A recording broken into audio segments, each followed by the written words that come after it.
Imagine you finally decide on a massive life change. You sketch the plan, tell your friends, post it online, and the congratulations start rolling in. But the next morning, when it's time to start the grueling work, the drive is gone. You feel strangely satisfied, yet you have no desire to pick up a tool.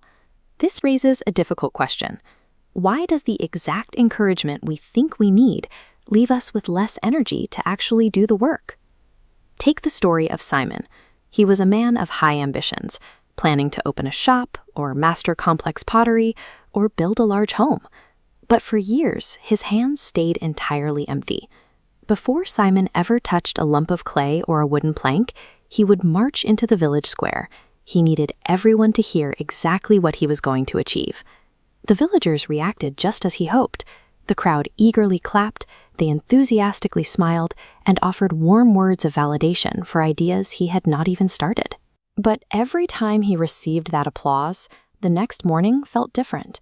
He would always wake up feeling tired. His interest in the clay or the shop evaporated before the work began. The cheers weren't fueling his ambition, they were replacing it. By collecting the reward of praise early, he had no reason to keep going. A quiet village elder watched Simon's cycle of abandoned projects and eventually invited him into his garden for a demonstration. The elder took a single seed, dug a hole in the cool earth, and buried it silently in the dark soil. Then he took a second seed. He held it high, boasting to a group of passing children about the massive tree it would become. He soaked up their cheers, then left the seed exposed on a bare rock. Over the following weeks, the buried seed slowly pushed a green shoot through the soil. The seed on the rock, however, dried in the sun and was carried off by birds. Like those seeds, a new dream is fragile. It requires the darkness of silence and the protection of the soil to survive its most vulnerable stage. This chart illustrates the premature praise paradox.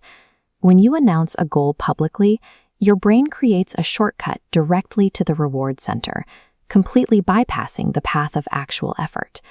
The early praise tricks your mind into feeling the pleasure of achievement, falsely signaling that the task is already finished.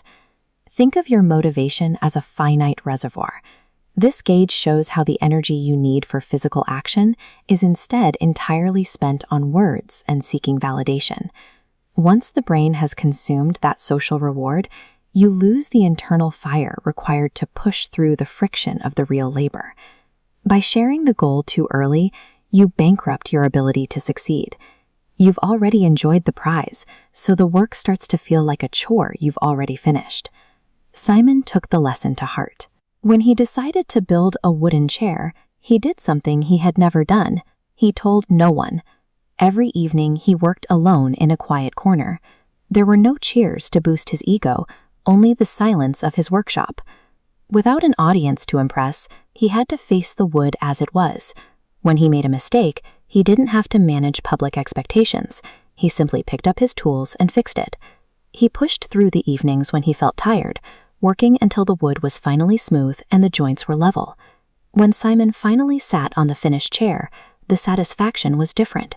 It was solid and quiet, backed by the physical weight of his own labor. A neighbor eventually spotted the chair and asked when he had made it. Simon simply replied that he'd been working on it for a while. Over the years, Simon's reputation grew as he focused solely on his output. He became the village's most sought-after craftsman, letting his finished projects serve as his only announcement. Speaking about your plans prematurely gives away the internal pressure you need to execute them. Protect your next idea in absolute silence.